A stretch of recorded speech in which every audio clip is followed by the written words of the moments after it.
சிகரத்தை தொடப்போகும் மகர ராசி அன்பர்களே, இந்த ஆகஸ்ட் மாத பலாபலன் அருமையான மாதமாக இருக்குது. ஒரு சில விஷயங்கள் மட்டும் கவனித்து கையாள வேண்டிய விஷயம் இருக்குது. அனைத்தும் தெள்ள தெளிவாக விளக்கியிருக்கேன், உங்களுக்கு கண்டிப்பாக பயன்படும். இதில் முக்கியமாக பார்த்தீங்கன்னா, நிறைய பேர் போன வீடியோஸ்லாம் பார்த்துட்டு கமெண்ட் பண்ணியிருக்கீங்க. அந்த வீடியோஸில் கமெண்ட் பண்ண கேள்வியும் இங்கே உங்களுக்கு விடா கொடுக்க போகிறேன். கன்ஃபார்மாக உறுதியாக பயன்படும். இதில் யாராவது புதுசாக பார்க்குறவங்க சப்ஸ்கிரைப் பண்ணி ஆல் பட்டன் கொடுத்துக்கோங்க. அடுத்த வர வீடியோஸில் உங்களுக்கு இதாகும். ஏதாவது சந்தேகங்கள் இந்த இப்போ பேசுகிற வீடியோவில் இருந்தால் கூட கமெண்ட் பண்ணுங்கள். அடுத்த வீடியோவில் நிவர்த்தி பண்ணிடுறேன். சரி, நம்ம வீடியோக்குள்ளே போவோம். பொதுவாக இந்த நேரத்தில் உங்கள் ராசிக்கு என்னென்ன கிரக அமைப்பு அமைஞ்சிருக்குன்னு ஃபஸ்ட்டு தெரிஞ்சுக்கங்க. அது கேட்கும்போது சந்தோஷமாக இருக்கும். ஃபஸ்ட்டு உங்கள் ராசிக்கு 2ஆம் இடத்தில் ராசி அதிபதி ஆட்சி பெற்றிருக்கிறார். தைரிய வீரிய ஸ்தானத்தில் ராகு பகவான் அவர் உட்கார்ந்துருக்கார். இப்போ 4ஆம் இடம் அதிபதி குருமங்கள யோகத்தில் 5ஆம் இடத்தில் அமைஞ்சிருக்கார். அப்போ 3ஆம் அதிபதியும் அங்கேயே இருக்காப்போ 5இல் குருமங்கள யோகம். 7இல் சூரியன் ஆகஸ்ட் 16 வரைக்கும் பயணித்து கொண்டிருக்கிறார். அப்போ 8ஆம் இடத்தில் அங்கே சுக்கிரன் புதன், 9இல் கேது. இதுதாங்க இந்த அமைப்பு. இது என்னென்ன நிகழ்வு கொடுக்க போகுதுன்னு தெள்ள தெளிவாக பார்ப்போம். ஃபஸ்ட்டு உங்களுக்கு குருமங்கள யோகம், அதை பற்றி பேசுவோம். ஏன்னா அது சுபிச்ச கிரகங்கள்.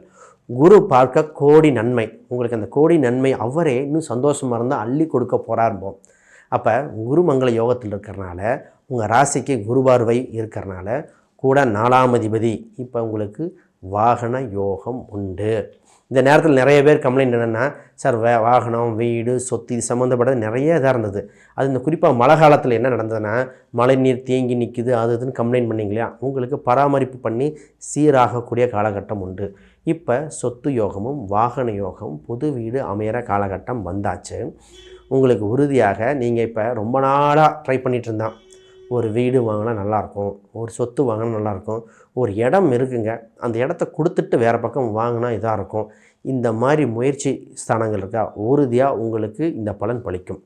ஒரு சிலர் கடனில் கஷ்டப்பட்டுட்டு, கடனில் சின்ன சின்ன அவமானம் இருக்குது, ஒரு இடத்த கொடுத்துட்டு நான் மீண்டு வரலாமா அப்படின்னு கேட்டுருந்தாங்க. அப்போ இந்த குருமங்கள யோகம் என்ன பண்ணுது இந்த மகர ராசிக்குன்னா, அந்த கடன் அடைக்கிறதுக்குண்டான வழிவகையை செஞ்சிருது. உங்களுக்கு ஒருத்தர் உதவி செஞ்சு பெனிஃபிட் அடைவீங்க. சொத்துக்களை லைட்டாக பாதி பகுதியாவது கொடுத்துட்டு வெற்றி பெறுகிற காலகட்டம். இதுதான் இந்த சொத்து வகை யோகம்.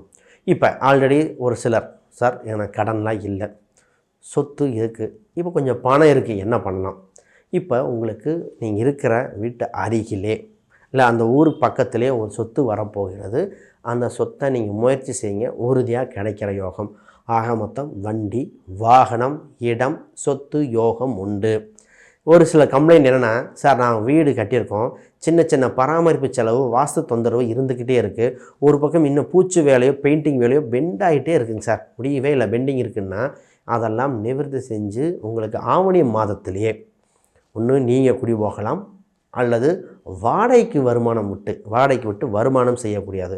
பொதுவாகவே உங்கள் ஜாதகத்துக்கு அதாவது வாடகை யோகமும் வாகன விருத்தியும் உள்ளது. அதை சரியாக பயன்படுத்திக்கிறோம். நீங்கள் இருக்கிற பக்கத்தில் ஒன்று கோட்ரஸ், ஒரு அரசு அதிகாரிகள், இங்கேருந்து பார்த்தாலே ஒரு கவர்மெண்ட் அப்பார்ட்மெண்ட்டில் தெரிகிற மாதிரி இருக்கும், ஒரு காம்ப்ளெக்ஸ்லாம் இருக்கும், அந்த மாதிரி இடத்த பயன்படுத்தி தங்கிக்கங்க, ரொம்ப யோகமாக இருக்கும். சரி, இப்போ வேலை சம்மந்தப்பட்டதில் இப்போ என்னென்னா, சார் வேலையெல்லாம் நல்லா இருக்குது, ஆனால் எக்ஸ்ட்ரா டைமாக இருக்குது, ஃபேமிலியும் ஒர்க்கும் பேலன்ஸ் லைஃப் மிஸ் ஆகுது. இதுதான் இந்த ராசிக்கு இப்போ இருக்கிற மிகப்பெரிய கம்ப்ளைண்ட். ஒன்று வேலை செஞ்சு நல்ல பேர் எடுத்தால் வீட்டில் கெட்ட பேர், வீட்டில் நல்ல பேர் எடுக்கணுன்னா ஆஃபீஸில் கெட்ட பேர். இது மாதிரி இருந்தால் என்ன பண்ணணும்? அதுக்கு மிகுந்த ஒரு சின்ன ஒரு பரிகாரம், வேறு ஒன்றுமே இல்லை. அதாவது மலை மேல் இருக்கிற ஒரு கோயில், அதுவும் பெருமாள் கோயில். அப்போ நம்ம கண்ணுக்கு தெரிஞ்ச திருப்பதி இருக்கா, திருப்பதி சென்று விட்டு வந்தாலே உங்களுக்கு இந்த இம்பேலன்ஸ் ப்ராப்ளம் சரியாகும். இதே ஊருக்கு தெற்கின் பகுதியில் இருப்பாங்க பொதுவாக ஒரு சிலர், அந்த தெற்கு பகுதியில் இருக்கிறவங்களுக்கு ரொம்ப பழிக்கும். எங்கள் ஊருக்கு நாங்கள் தெற்கு சைடில் இருக்கோம் அப்படின்னா இது ரொம்ப யூஸ்ஃபுல்லாக இருக்கும். உறுதியாக ஒரு டைம் திருப்பதி போயிட்டு வந்துடுங்க. இப்போ கேட்பாங்க, நான் தக்காளி தரிசனமாக இருக்கலாம், நடந்து போகலாமா? நான் உங்களுக்கு நடந்து போயிட்டு வாங்கம்பேன். நான் கீழே இருந்து நடந்து பெருமாளை தரிசிச்சுட்டு வந்துட்டீங்க அப்படின்னா உங்கள் அந்த பிரச்சனைகள் அனைத்துக்கும் ஒரு தீர்வு ஏற்பட்டுரும். சரி, இப்போ வேலையில் இப்போ என்ன சொல்லணும்னா, சார் வேலை நல்லா இருக்குது, வேலையில் எக்ஸ்ட்ரா டைம் இருந்தாலும் காம்படிஷனாக இருக்குது, என் வளர்ச்சியை மற்றவங்களுக்கு பிடிக்கல, பொறாமையாக இருக்குது, ஏதாவது செய்வனை சம்மந்தப்பட்டதோ இதோ இருக்குமா, இல்லை திருஷ்டி தோஷமாக இருக்கா, இந்த மாதிரி விஷயங்கள் எல்லாம் இப்போ தான் உங்களுக்கு தோணிக்கிட்டே இருக்கும். நான் என்ன சொல்லுவேன்னா, இது எல்லாருக்கும் ஒரு வளர்ச்சியான காலகட்டத்தில் வர்றது தான். திருஷ்டி சம்மந்தப்பட்ட பரிகாரங்கள் செஞ்சுட்டு அடுத்து ப்ராசஸ் பண்ணணும். இந்த ஜாதக அடிப்படையில் உங்களை லக்னத்தை வலுப்படுத்த வேண்டிய வேலை என்னமோ அதை செஞ்சுட்டு அடுத்த வேலையை போகணுமே தவிர, மற்றவங்க குறையை பேசிகிட்டு இருக்கிறோட நீங்கள் வளர்கிறத பார்க்கணும். அதுதான் உங்களுக்கு சிறந்த அறிவுரை. இதில் உங்களுக்கு 6ஆம் இடத்துல இப்போ என்ன பண்ணுவோம், பொதுவாக எப்போவுமே உங்களுக்கு 2 வேலை 2 ப்ராஜெக்ட் ஒரே நேரத்தில் 2 பேர்த்த ஹேண்டில் பண்ணுறது. இப்போ உங்களுக்கு இந்த டீம் லீடராக இருக்கிறவங்க கீழே இருக்கிற வேலையாட்களில் பார்த்திங்கன்னா சின்ன சின்ன அவங்க லேட் பண்ணிகிட்டே இருப்பாங்க. அந்த லேட் பண்ணால் மட்டும் இல்லை, கொடுக்குற தகவலை நீங்கள் வெரிஃபை பண்ணிவிட்டு உங்களுக்கு மேலதிகாரிகளுக்கோ கிளைண்ட்டுக்கோ கொடுக்க வேண்டிய காலகட்டம். இதில் கவனமாக இருக்கணும். அதை தவிர நீங்கள் செய்கிற விஷயத்தில் இது வெற்றி. நீங்கள் செஞ்சு கிளைண்ட்டிட கொடுக்குறதுல உங்களுக்கு நல்ல பேர், உங்களுக்கு ஒரு தன்னிறைவாக இருக்கும், மனசுக்கு சந்தோஷமாக இருக்கும் உங்கள் செஞ்ச ஒர்க்கில். ஆக மொத்தம் உங்கள் ஒர்க்கு நல்லபடியாக இருக்குது அப்படின்னு தெரிஞ்சுக்கலாம். உங்கள் 8ஆம் இடத்துல சுக்கிரன், புதன் இது 2மே நல்ல கிரகம்தான். அப்போ என்ன சொல்லுவோம்னா, இந்த இன்வெஸ்ட்மெண்ட்டுக்கான காலகட்டம். அப்போ எஸ்பெஷலி ஃபிக்ஸ்டு டெபாசிட்டாக இருக்கலாம். சார் ஷேர் மார்க்கெட்டில் போட்டிருக்கேன், டே ட்ரேடிங்கை தவிர மற்ற ஷேர் மார்க்கெட்டு இது மாதிரிலாம் போடலாம், பயனுள்ளதாக இருக்கும். இதில் இன்வெஸ்ட்மெண்ட் பண்ணிவிட்டு லாங் டேர்மாக பண்ணணும். ஷார்ட் டேர்ம் இப்போ செட் ஆகாது, லாங் டேர்ம் பண்ணிக்கங்க. உங்களுக்கு ஒரு அவேர்னஸ் என்ன வேணால், எக்காரணத்தை கொண்டும் மொபைல் ஃபோனு ஏதோ ஒரு இடத்துல வச்சுட்டு வந்துடக்கூடாது. ஒரு சிலர் என்ன பண்ணுவாங்கன்னா, சாப்பிட்டுட்டு டேபிளில் வச்சுட்டு வந்துட்டேன், ஒரு இடத்துக்கு கடைக்கு போனேன் அங்கே டேபிளில் வச்சுட்டு வந்துட்டேன், ஒரு சிலர் பாத்ரூமில் மறந்து வச்சுட்டு வந்துட்டேன். இந்த கதையெல்லாம் இப்போ தான் நடக்கும். இந்த ராசிக்கே பொதுவாக அந்த அம்சம் இருக்குது. அப்போ நான் என்ன சொல்கிறேன்னா, இந்த மாதிரி ஆல்ரெடி மறந்ததும் சரி, இனி மறக்கவும் வாய்ப்பு இருக்குது. அதனால் மொபைல் ஃபோன் சம்மந்தப்பட்டது, பர்ஸு சம்மந்தப்பட்டது அப்படி வச்சிடாதீங்க.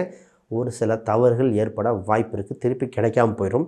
இதில் கவனமாக இருக்கணும். யாராவது இந்த வீடியோ ராசிக்காரங்க ஷேர் பண்ணுங்கள்.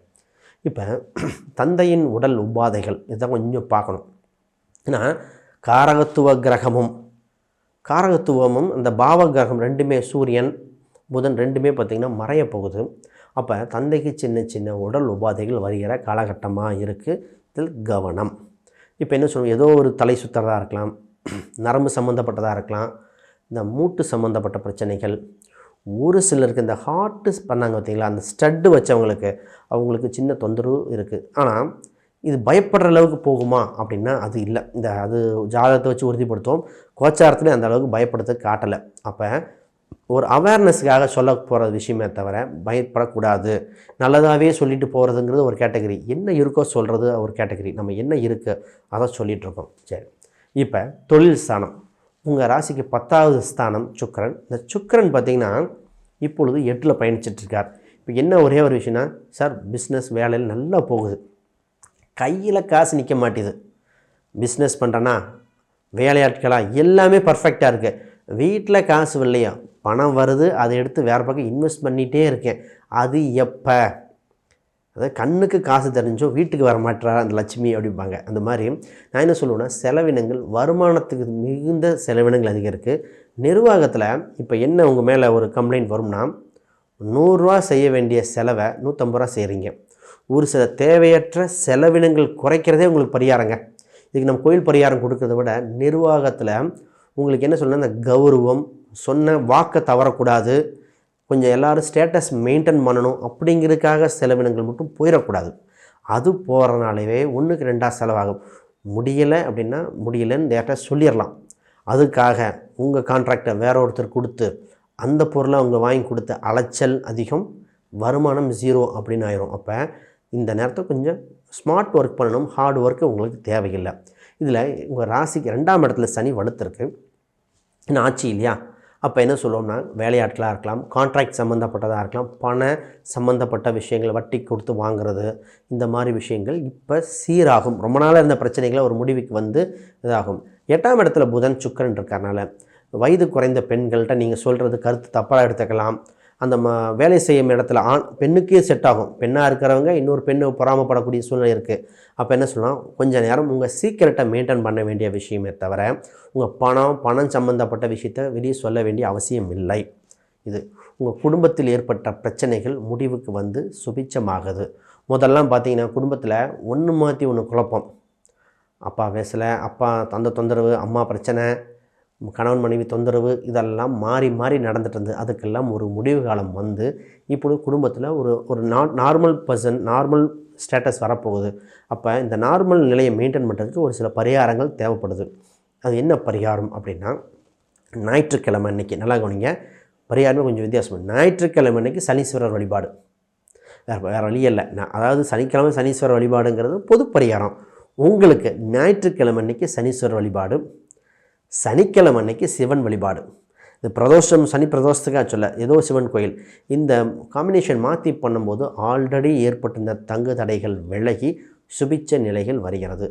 ஒரு சில எண்கள், ஒரு சில நிறங்கள் ரொம்ப யூஸ்ஃபுல்லாக இருக்குது. அது இந்த நேரத்தில் கன்ஃபார்மாக இருக்கும். இதில் ஃபஸ்ட்டு சொல்ல போகிற நிறம் அப்படின்னு பார்த்திங்கன்னா மஞ்சள், சிவப்பு, ப்ளூ கலர் ஆவரேஜாக பயன்படுத்திக்கலாம். மஞ்சள், சிவப்பு ஃபஸ்ட் முதல் தரம். இதில் கட்டம் போட்ட சட்டை அந்த மாதிரி துணி வகைகள் இதை பயன்படுத்துங்க, ரொம்ப பயனுள்ளதாக இருக்கும். எண்களில் 3, 9, 4 இது ரொம்ப விருத்தி கொடுக்கும். தைரியஸ்தானத்துக்காக நான் 4ஆம் நம்பரை பயன்படுத்த சொல்லுவேன். இதில் ஒரு சிலருக்கு பார்த்திங்கன்னா 7ஆம் நம்பரும் பயன்படுது. அப்போ 4, 7, 9, 3 இந்த எண்களை பயன்படுத்தி வெற்றி பெறுங்க. இந்த நேரத்தில் என்ன நடக்கும்னா, ஒரு முடிவு வராத காலகட்டத்தில் ராகு காலம், நல்லா பாருங்கள், ராகு காலத்துலேயோ போய் ஒரு கடவுளை வழிபட்டு வரும்போது, எஸ்பெஷலி துர்க்கையாக கூட இருக்கலாம், வழிபட்டு வாங்க. உங்களுக்கு ரொம்ப நாளாக ஏற்பட்ட தடைகள் விலகி ஒரு நல்ல முன்னேற்றத்தை கொடுக்கக்கூடிய காலகட்டம். இதில் இந்த பைக்கு வச்சுருக்கிறவங்க நல்லா கவனிங்க, பைக்கு வச்சுருக்கிறவங்க மட்டும் என்ன பண்ணணுன்னா, சர்வீஸ் விட மறந்துட்டீங்க, இல்லை வண்டி வாகனம் சர்வீஸ் விடலைன்னா டக்குனு அந்த ஆயில் சம்மந்தப்பட்ட அந்த சீஸ் ஆகும்னு சொல்லுவாங்க, இன்ஜின் சீஸ் ஆகிறது, அந்த மாதிரி வாய்ப்பு காட்டுதுங்க. கவனமாக இருக்கும். டயரை சேஞ்ச் பண்ணணுன்னா அந்த மழை காலத்தில் சேஞ்ச் பண்ணிக்கோங்க. இது உங்களுக்கு சேஃப்டிக்கு சொல்ல வேண்டிய விஷயங்கள். இதை தவிர யாருக்காவது ஜாதகம், பிரசன்னம், வாஸ்து இந்த மாதிரி பார்க்கணுன்னா தொடர்பு கொள்ளுங்கள். இது திருமணம் சம்மந்தப்பட்ட விஷயங்கள் கொஞ்சம் அளவாக இருக்கனால தான் இது பண்ணுறேன். தனித்து ஜாதகத்தை வச்சு தான் திருமணத்தை உறுதிப்படுத்தணும். அதனால் அந்த திருமண பாயிண்ட்டு இங்கே கம்மியாக சொல்லியிருக்கேன். இதை தவிர யாருக்காவது ஜாதகம், பிரசன்னம், வாஸ்து, நியூமராலஜி பார்க்கணுன்னா கீழே இருக்க எண்களுக்கு தொடர்பு கொள்ளுங்கள். வேறு ஏதாவது கேள்விகள், சந்தேகங்கள் இருந்தால் கீழே கமெண்ட் பண்ணுங்கள், உறுதியாக பதிலளிக்கப்படும். அனைவருக்கும் வணக்கம், வாழ்த்துக்கள்.